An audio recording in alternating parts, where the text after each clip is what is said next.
Okay, good morning, lady and gentlemen. Good morning. How are you? No, I'm doing well. Sorry for the full-time students, the class of yesterday, but we agreed we're not going to have a class.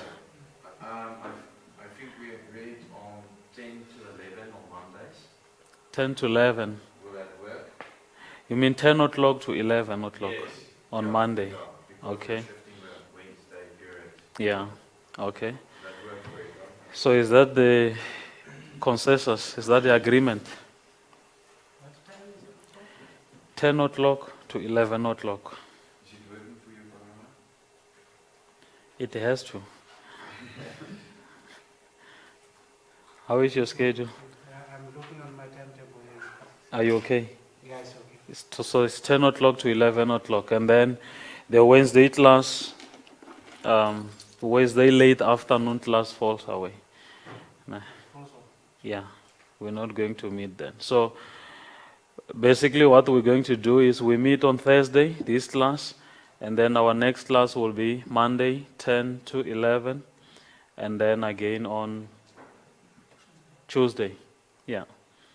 Then our week then will run from Thursday to Tuesday. It's a bit awkward, but there's nothing we can do. Okay.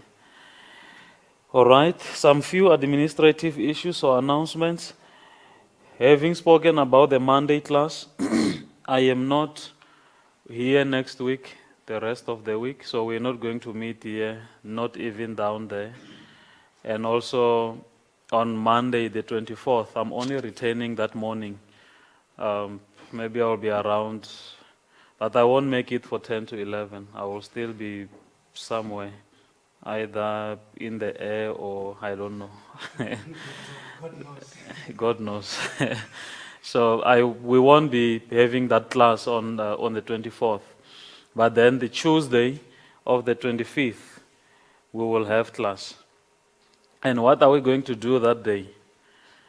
We are going to finish off the exercise of lesson 16 and lesson 17. That is the Tuesday of the 25th. Okay? And then on a Thursday, we continue with a new lesson. I will alter the study schedule because I did not anticipate this kind of hiccups on our study schedule as I was preparing it. Thirdly, we welcome our two brothers and sister from Sunnyside in Pretoria in one of our centers there. So sometimes we address the camera and all that. These are the people we are addressing. But then we're missing the Mayor's Park guys and the Nelstroom. Fenterstad we haven't started. We don't have any in the Eastern Cape. But most welcome. And we are glad to be with you and to have you here. It's not for the first time you come here. No, you joined us in the first semester, right? Yeah, okay. So they are doing exactly what we are doing, and let's see what we can do today according to the schedule is lesson 17, right? Which should be very, very straightforward. I just want to emphasize the one thing that I see. I've just started marking your tests, and you will bear with me. It's a backlog of the work that I'm having, so I will catch up with the work. Now the worst thing is I won't be here for the next 2 weeks again. It's just dragging my work, but then I will try.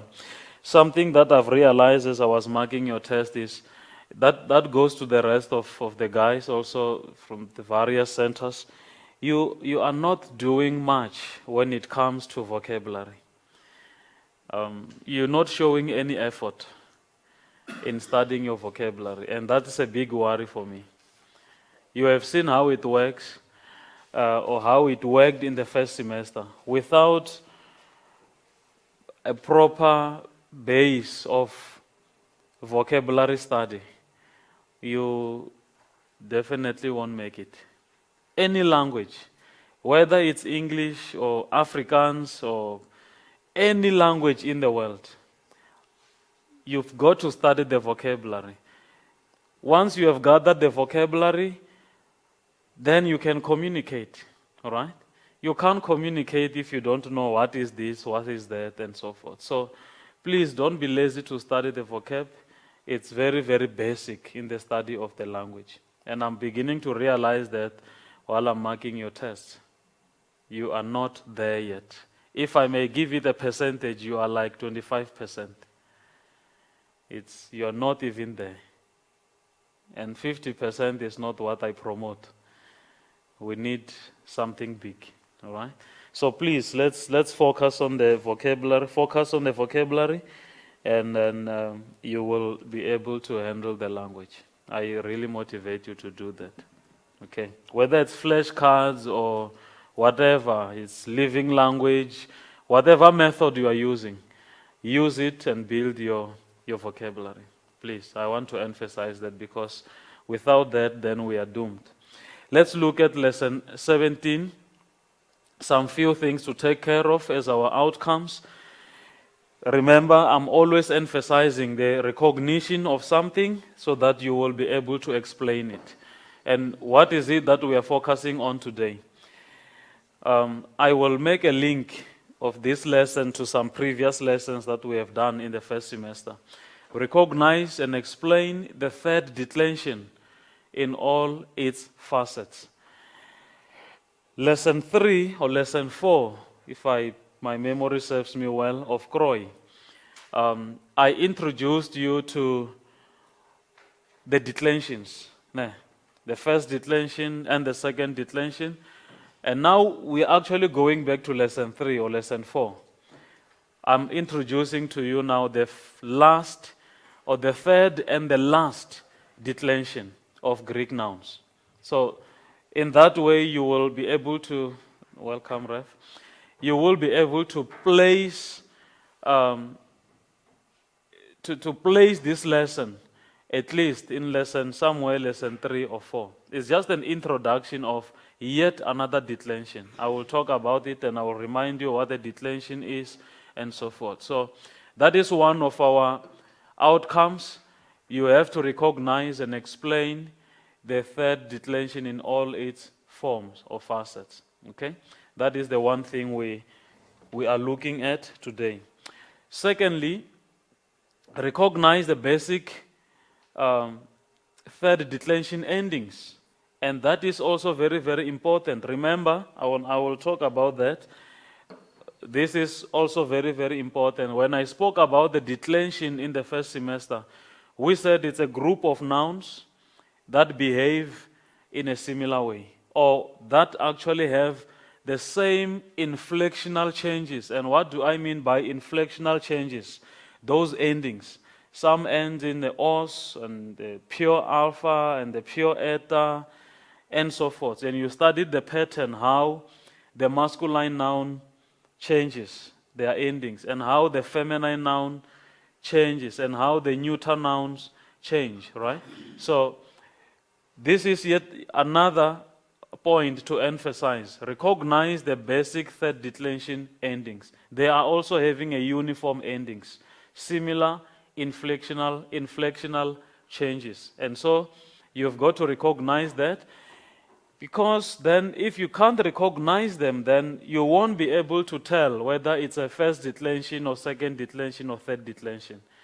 And as a Greek scholar, it is necessary, it is needed for you to say, I know this kind of endings, this is a third declension noun, and this is how they work, and so forth.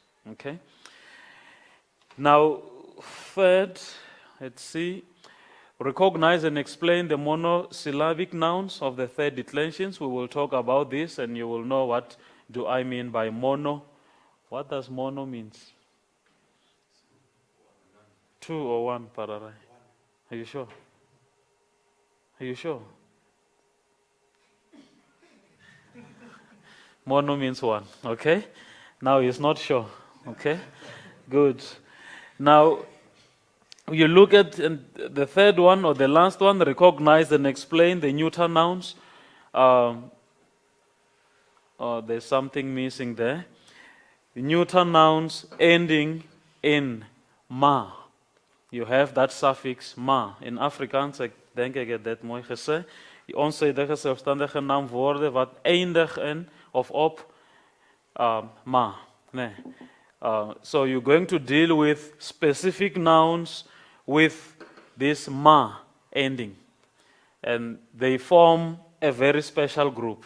So that's why we are also giving them a special focus in learning. So this is basically what we want to achieve today. If I can just summarize, I am introducing you to the third declension nouns and all its forms. Then you've got to exercise a skill of recognizing all the third declension endings. And third, recognize and explain the monosyllabic nouns of the third declension.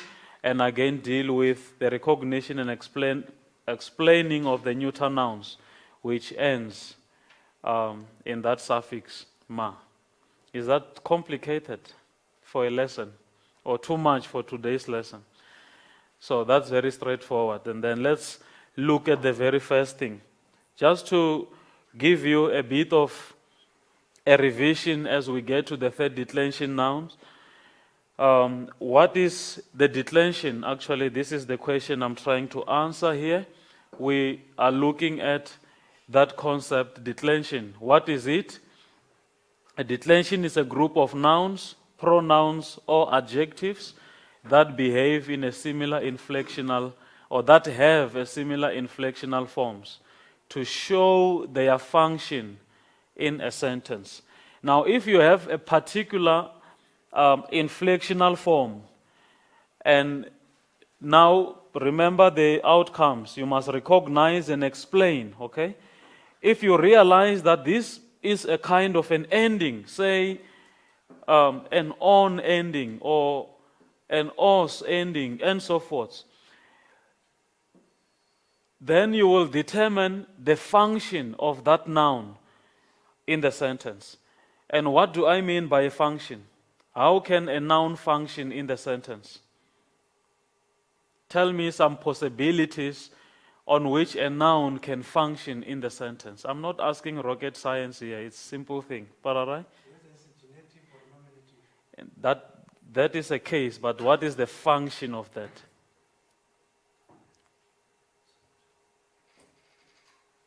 In other words, I'm asking you, what does the genitive denote? What is the function of the genitive? Doing the? Showing possession. And that is the function. Okay? And what else? Source. Can be source. We're still on the genitive. Yako? No, any. Accusative could be a direct object. Those are the functions we're talking about. And point out the subject, in which case we'll do that. Nominative. All right? And what else? A dative will function as the point of reference. It can be an indirect object, all right? Or a dative of interest or a dative of advantage and so forth. So that's basically what I mean by study these inflectional forms. You've got to know the patterns, how they change and so forth. That will help you to determine what is the function of this noun in the sentence. Is it functioning as a subject, nominative? Is it functioning as a direct object, accusative? Is it functioning as so forth and so forth, genitive, dative, and so forth? So I'm just reminding you of what we have done in lesson 4 and 5. Okay? So that is what we call a declension. So if we are going to the third declension, we're going to learn about the nouns that fall into this group that have similar inflectional forms. Just like we did with the first declension and the second declension. Okay? Now the third declension want us to do the same. And as a way of revising again, there are 3 declensions in Greek.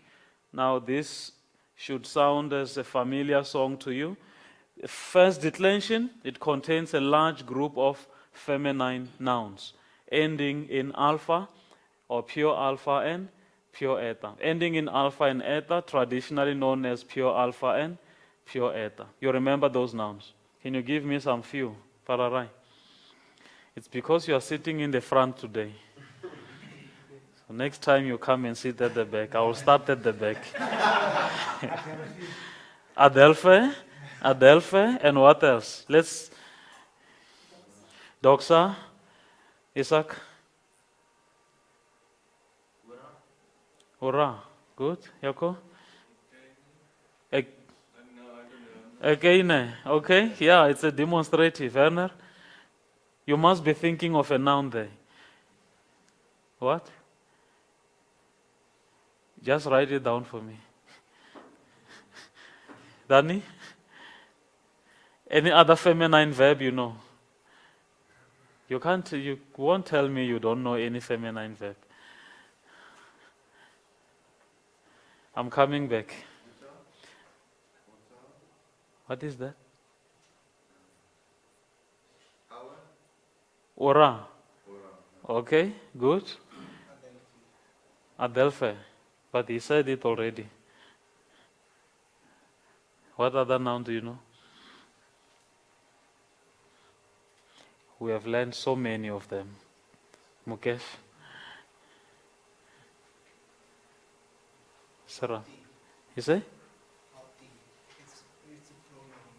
Meaning? What does it mean? No. You mean out there? Okay, from autos and all that, you went for an easy one. Phone, Basileia, Ecclesiae, and customer guys. Oh, I just said the one you wanted to say. Gune, a woman, and is that Doxa? Okay, good. So those are the feminine nouns of the first declension. I'm glad you still remember some of them, but please build on your vocabulary even more. Second declension, we don't have much to do in this lesson. It's just the revision and linking bridging the gap to where we are today. Second declension, it contains a large group of masculine and neuter nouns ending in os, and also the neuter endings in on. Isaac, let's start with you. Any masculine noun you remember? Adelphos. Okay, that's the easiest of them all. All right. You say? Logos. Okay, don't say theos. Prophete or prophetess. Okay, but we need not those complicated ones. You see, you are giving us the higher grade ones. Which one? Which other one? No, it can't be doxa. Doxa. No, doxa, it's a feminine noun. You can hear xa. You see, you know the most difficult one, you don't know the easiest ones. Danny? Kalos. It's an adjective. It can also have kale and kalon. Remember that? Yako? Anthropos. I like guys from Lipompo. They are very sharp. When you ask them, they answer immediately. Let's hear the Capetonian. Kakos. You love kakos so much. You love this noun. Mukesh? Mathetes or mathetes. What does it mean? A disciple. Okay, Sarah. Doulos. Okay. Oinos. Yeah, because the weekend is coming. You're thinking of wine now. Okay, Mr. Magais. Hodos. Okay. But it's a feminine noun. Hodos. It's those masculine nouns, feminine nouns of the second declension, remember. Nomos. Okay. What does it mean? A law. Okay. No. Huios, meaning son. All right. And who else? All right, good. So this is a meaningful exercise I'm doing, okay? I want you to bridge the gap between what we have done already and what we are going to do today. And then as we mention them, as we pronounce them, when I introduce you to the third declension, you will realize that big difference. It's not the R and the A anymore, the alpha and the eta and the os and the on, teknon, ergon, and all so forth. So many other of the neuter nouns. None of you said that. But then we're going now to the third declension. Now, our focus today is on the third declension. What is there to be learned? With the third declension, the third declension is the most difficult. Why? Because, well, since it contains nouns of all three genders. Now the pattern has been first declension, feminine. All right? Second declension, masculine. Third declension, all genders. That is the difficulty. It's no longer masculine, feminine, neuter anymore. The third declension contains nouns of all three genders, and even more complicated, not complicated, I hate to use that word, even more challenging, several different groups in them. Why do I mean by groups? And that's what I will be talking about now. We talked about the monosyllabic and also some other ending in ma and so forth, right? So that's what I mean by different groups. But the difficulty of the third declension is that now you have to switch from first declension is feminine, second declension is masculine. Of course, we had an exception of some first declension nouns that are actually masculine, né? And then the second declension nouns that are feminine. In the case of her, hudos, and homa, thetes, and all those. Only two up until so far. And there's none that there are some, of course, when we grow in Greek, but then at this level, keep those two that you learn in lesson 5. So all three genders can be found here in the third declension. Any questions so far? Hararai? Prof, you have said that... No, ask that in Shona. And you can be too quiet with the others. You don't hear what I'm asking. You said I will hear that. You're asking me.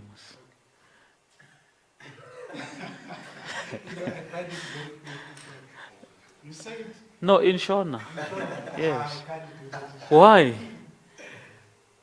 Are you ashamed of your language? I'm not ashamed. Yeah, speak it. Do you understand it? I will hear you. Okay. Mati mean ma declaration ya anotangane feminine, masculine, and the third all genders. What about the neuters? I want to keep up. Now you switch from Shona to English. There are no words in Shona for that. Okay, ask in English then. I'm asking you to ask in Shona, you just switch and mix things. You said, Prof, the third declaration is asking of a feminine and masculine, and the third is all the third All the genders, yeah. What about the neuter? It's not found here. It's also found here. All genders. Yeah. Actually, you should have put it nicely in Shona. I would have heard you correctly, nicely. I said all genders, all three. We're talking masculine, feminine, and neuter. So they are all there. They are all there. How are you going to learn them? Or how are you going to differentiate them from the rest that we know? Remember that inflectional forms, they are special endings, how they end. I coached you first semester, I said, always look at the endings. The ending, most especially when you talk about the nouns. Even some verbs in the present indicative active. But then going to secondary tenses, you will also look at the augment. I'm just switching back to the tenses now. But as for the nouns, please look at the inflectional forms, the suffix, the endings. How do they end, and so forth. Then they will tell you this is first declension, this is second declension, and this is the third declension. So all three genders parari are there. Now we have to think broader, okay? Now let's go to the monosyllabic nouns of the third declension. And our focus, I did not retype this, our focus is on the noun sarks. Sarks, not SARS, sarks. Those who are owing SARS, will be reminding them of something they don't want to hear. What does that mean? Sarks? Yako? Flesh. You see, I love guys from Lipomp. They are sharp all the time. Flesh. Only when you are away. When you're back home, it's awake. Okay, all right, good. Sarx means flesh, all right? And then I'm actually sending you back to the vocabulary list. Is it there? We learned this some time back, no? Oh, no, it's there. Yes. And going to the vocabulary, you have that haima, comma, and you have the atos. Most of the time when we give you a third declension noun, that atos ending or that atos form there, which you have, it's your genitive. It's your genitive singular form. They will always give you a genitive singular form of the verb. So when you go to the dictionary, you're looking to a noun. You are looking for a noun. And then you go and get adelphos. What do they say? Comma, ho. Meaning it's a masculine noun. Then you go to the dictionary and look for adelphe. They will say comma, he.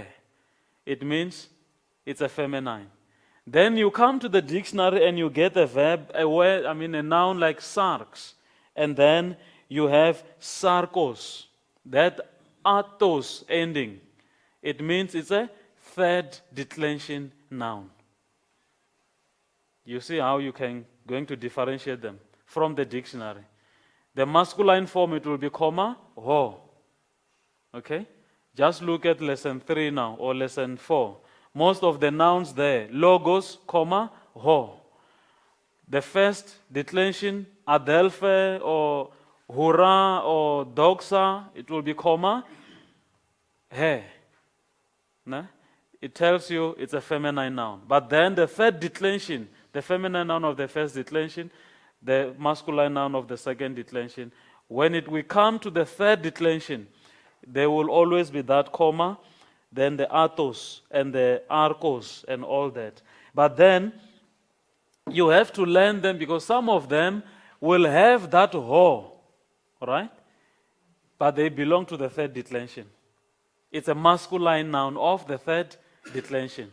And some will have that he, then it's a feminine noun of the third declension. But then, most of the time in the dictionary, they will just give you that atos to guide you to say this is a third declension noun. Okay? Then you have haima, meaning blood. You know what? Hemo? What is that thing of the blood? Hemoglobin. What is hemoglobin? The red blood cell. So, now he's talking rocket science. People from Lipompo, you must respect them. Okay? Now, hemoglobin, that is hemo, that is hematos of the blood. That is in the genitive. No? Then you have ion, meaning age. Age. Kairos means time. Chronos also means time, but ion. It's an age, a dispensation, a world. Honor, a man, andros. It's in a genitive, and it's a masculine noun. And then you have archon, the ruler. Gune, a woman. Someone said gune today. How did you know it? Who said that? Mr. Magais? You say? Yeah, how did you know it? We're only dealing with this today. Oh, okay. Okay. People from Limpopo are just like that. Okay. And then you have house, it means until, and then it's a preposition, and it will always come with a genitive, right? And then thelema, the will. In the Lord's Prayer, to thelemasu, your will be done on earth as it is in heaven. This is the noun you'll be dealing with. What is that in Afrikaans? Zivel, the will. Nee. Okay? And then you have nux, nuctus. What do you call an animal that is active during the night? Like some of our people have become, they are active in the night. Not an owl. Parara, you only thinking of owls and all that. No. What do you call an animal which is active during the night? It's not an owl. An owl is one of the animals that are active in the night. But what do you call an animal which is active in the night?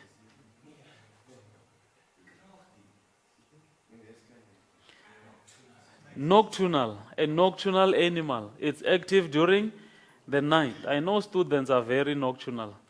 They are very, very active during the night. And then what do you call an animal which is active during the day?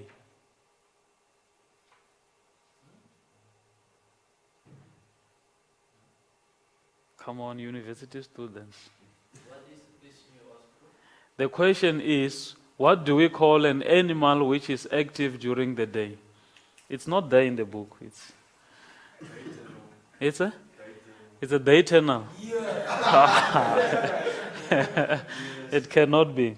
It's a diurnal, and a nocturnal. Okay? So, nux, I'm saying that so that you can remember that word. It's not just jokes and so forth. Okay? So it's nux, nocturnal, night. Okay? Actually, there's the word you have, nocturnal. Onoma, su, your name. Okay? Onoma means name. Then onomatos, in the of the name. Okay? It's genitive. Pneuma, also. Pneuma, spirit. That's the word we use also for the Holy Spirit. Okay? Rema, one of the words that even lay preachers in the street will tell you, Rema. Ask them, what declension is that? Now you're talking Greek to them. They know Rema. It means what? The word. We also even have churches by the names of Rema and so forth. It means word. And then sarx, flesh. And then sperma. Yako? What's going on? Hoekom lag jy nou? Is it? Okay. Huh? You're just happy today. Okay. Sperma, meaning a seed.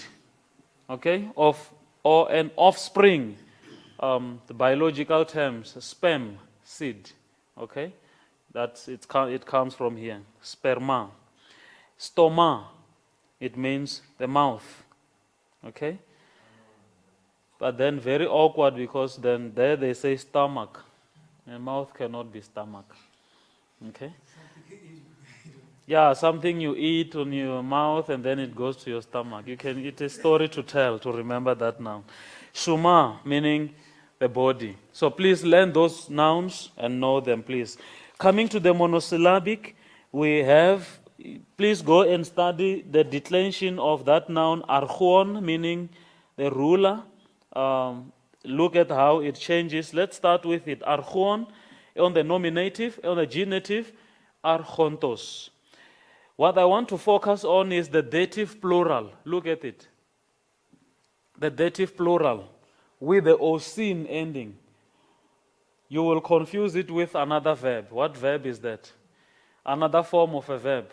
Luo, lueis, luei, luomen, luete, luosin. Look at that ending. It is not a present indicative third person plural. Then, how are you going to differentiate it with the present indicative active? You must know the nouns, your vocabulary. It boils down to the vocabulary. To say, this is the noun archon, I know it, and it's a noun belonging to the third declension. So you must know that when the dative plural comes of the third declension, it will look like a present indicative active, third person plural. Let's go to the noun sarx. Then monosyllabic, it has one syllable. One syllable. A syllable is that part of a noun where you have what? Just one vowel. That where the sound is. Okay? Like when you say a word anthropos, how many sounds are there? You have the anthropos. You have three sounds there. You have the syllables where the vowel is and the consonant and so forth. So sarx, it only have one syllable. And it's one of those group, one of the nouns forming one of the groups in the third declension noun. That's why I said it's more challenging. All right? So let's look at sarx, the genitive form sarkos. Sarki. It's not an Afrikaans name. Sarki. You can give that to someone. Isaac. Isarki. No. A dative singular. And then accusative, sarka. And then the vocative, just like your nominative, sarx. Look at the nominative, sarkes. Sarkes. And then the genitive plural, that is usual, ne? The uon ending with the genitive plural, sarkuon. And then dative, sarksin, with the movable nu, you know the rule how it works.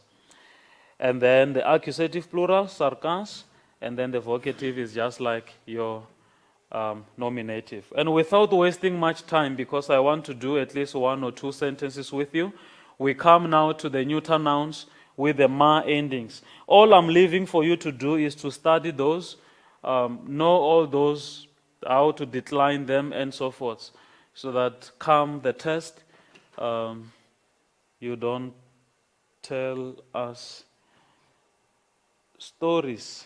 Now, what's going on there?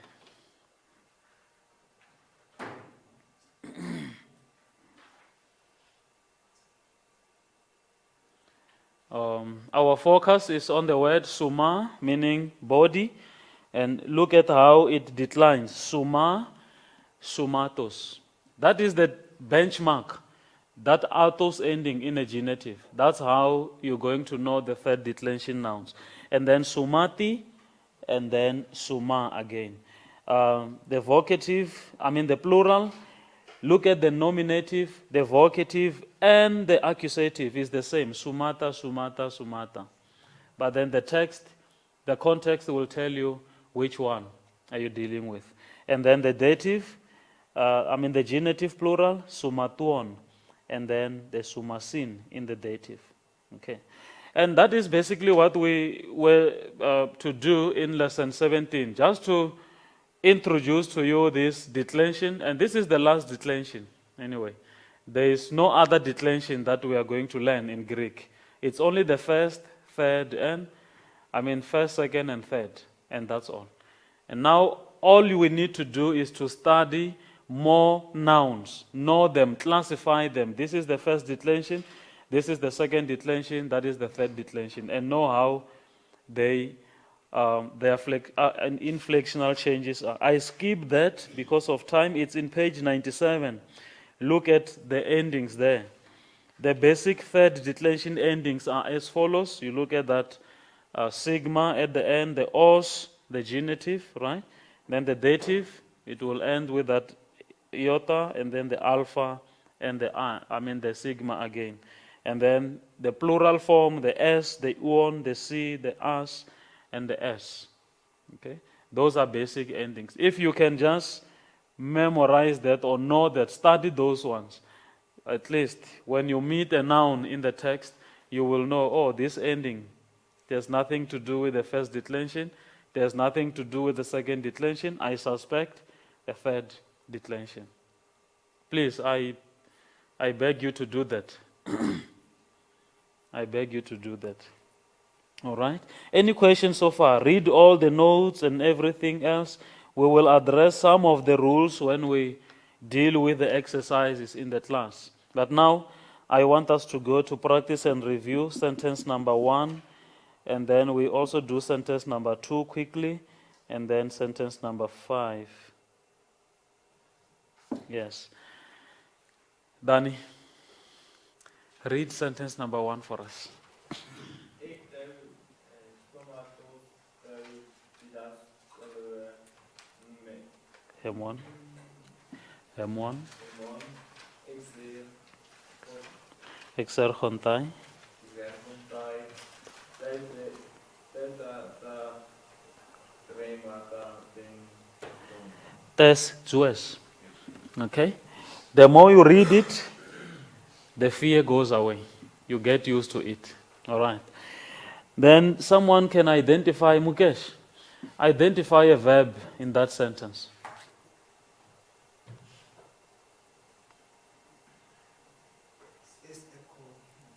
Exer Hontai. Will you help us pass it?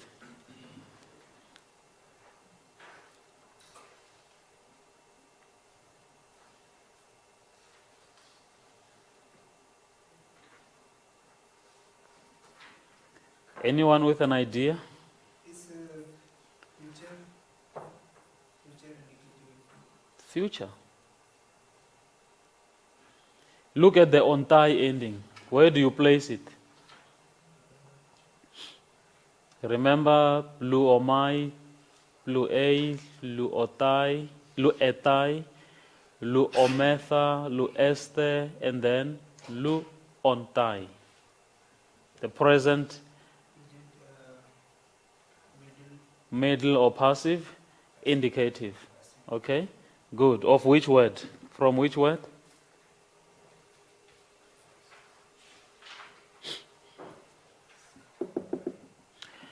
From? Exerchomai. Exerchomai. It's from that word erchomai, but exerchomai, meaning I go out. Okay? But my focus is on the nouns. Look at stomatos. Can you pass it for us, Mestendo? Try. Stomatos. I told you already it's a noun. Look at the atos ending. What did I say about it? It's a genitive. Okay? Of which declension? The third declension. All right? So you go back to your vocabulary. Look at that tu. Actually tells you I'm masculine. Ek tu. Okay? It's a noun and it's masculine. Third declension, you don't have to mention it. Just tell me it's a noun. You don't have to tell me it's a third declension. But then at least when you look at it, you see that atos ending. Then you know, oh, this is a genitive of the third declension. And that's how it opens up the possibility for you. Noun genitive singular of stoma, meaning mouth. And it's a genitive, it's a genitive after the preposition ek. Okay? Who wants to try and translate that sentence for us? It's one of the easiest sentences you will ever find. Werner? I just looked at your face. You look like you can translate it.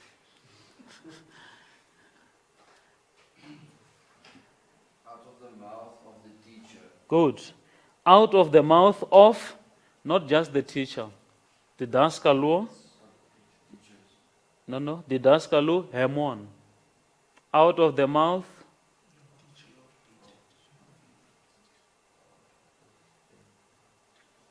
Our teacher. Good.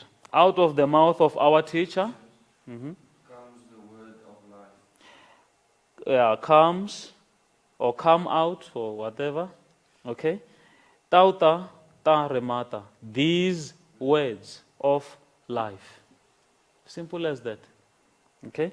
Now you look at that noun again, remata, ta remata, which is a direct object of the verb exerchomai, the words. It's a third declension noun, but then it's accusative. Ne? It's one of the nouns that ends with the ma, like suma, rema, suma, remata, sumata. All right? They have that ma ending. Sentence number 2, like in 2 minutes. O ginoskomento onomatu andros ekeinu, he the gune aftu melele ge huper aftu tois archosin. What I was actually looking at in that sentence is that verb again, admin, that noun, archosin, right at the end. You saw that. Okay? It looks like the present indicative active, third person plural, but then we know it's not. Okay? Look in front of it. You will see the dative.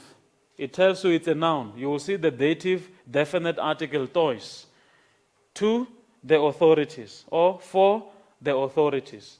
So it's not a verb, it is a noun. Who can translate that sentence for us? I can't ask what is ginosko, man. I mean, that's old school. You have to know that. Or is there someone who does not know what ginosko is? You know, I know. Okay, all right. Good. So it's we know. We do not know. Genre, finish that. We do not know the name of a man. No. Tu andros is genitive, and you look at ekeinu, it's also genitive. So that ekeinu is an adjective of andros. So we do not know the name. That name? Don't you say that name? We do not know the name of that man. That man. Yes. But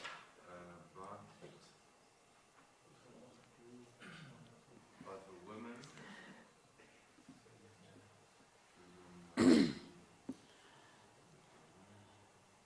after the woman of him, but his wife or his wife. What is Malay? That's what I realized in the test, vocabulary. What is that? Remain. Not menuo. Menuo is remain. But meluo, Malay, I'm about to. Okay? But his wife is about to speak on his behalf to the authorities. Okay? Yuper, what is that? Yuper aftu, on his behalf. To who? To the authorities. Please go and revisit those sentences. I'm just giving you the translation and see how the verbs are. The time is gone now. The fifth sentence, ta erga tesarkos u doxas thesatai, u de remata daimoniu akos thesatai ente ecclesiae. The verbs are the future passives. Look at that. The future passive will not be glorified. And the second one will not be heard. Okay? So the works of the flesh will not be glorified.